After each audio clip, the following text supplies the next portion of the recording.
मराठी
आ 1895 मध्ये बिरसा मुंडा यांना 2 वर्षाची सक्त मजुरीची शिक्षा ठोठावली.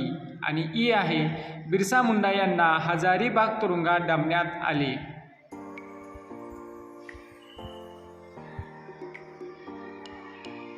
पुढील प्रश्न आहे प्रश्न 3. वाक्प्रचार व त्यांच्या अर्थ यांच्या जोड्या जुळवा. आता या ठिकाणी आपण सुरुवातीला वाक्प्रचार पाहूयात. 1. रस असणे. 2. असंतोष निर्माण होणे. 3. कारावास ठोठावणे. 4. संकल्प करणे. 5. टिकाव लागणे. आणि 6 आहे वीरगती प्राप्त होणे. या ठिकाणी हे वाक्प्रचार दिलेले आहेत विद्यार्थी मित्रांनो. आता यांच्या जोड्या पाहूयात. रस असणे, रुची असणे, आवड असणे. असंतोष निर्माण होणे, चीड निर्माण होणे. कारावास ठोठावणे, तुरुंगवासाला पाठवणे. 4. संकल्प करणे, निश्चय करणे. 5. टिकाव लागणे, टिकणे. आणि 6. वीरगती प्राप्त होणे म्हणजेच देशासाठी लढताना मरण येणे. पुढील प्रश्न पाहूयात. जननायक हा किताब जसा बिरसा मुंडा यांना मिळाला तसे खालील किताब कोणाला मिळाले. 1. महात्मा, लोकमान्य, स्वातंत्र्यवीर, नेताजी, क्रांतिसिंह आणि लोकनायक. तर चला पाहूयात. महात्मा मोहनदास करमचंद गांधी.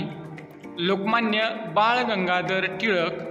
स्वातंत्र्यवीर विनायक दामोदर सावरकर. नेताजी सुभाषचंद्र बोस. क्रांतिसिंह नाना पाटील. आणि लोकनायक जयप्रकाश नारायण.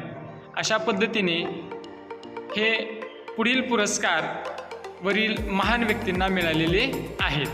पाठात आलेल्या सणांची व घटनांची यादी पाहूयात. 1. 15 नोव्हेंबर 1875 बिरसा मुंडा यांचा जन्म. 1894 साली बिहारमध्ये भीषण दुष्काळ, 1895 साली 2 वर्षाची सक्त मजुरीची शिक्षा आणि 1897 साली पारंपरिक शस्त्रांद्वारे अनेक लढाया झाल्या आणि 1898 साली 400 आदिवासी क्रांतिकारक शहीद झाले. अशा ह्या पाठातील सणावळ्या आहेत. पुढची सणावळ्या पाहूयात आपण. 1900 म्हणजेच ब्रिटिशांनी अचानक हल्ला चढवला आणि सगळ्यात महत्त्वाचं म्हणजे 9 जून 1900 मध्ये बिरसा मुंडा यांना तुरुंगातच वीरगती प्राप्त झाली. विद्यार्थी मित्रांनो, हा व्हिडिओ आवडला असल्यास नक्की शेअर करा, चॅनेलला सबस्क्राईब करायला विसरू नका. धन्यवाद.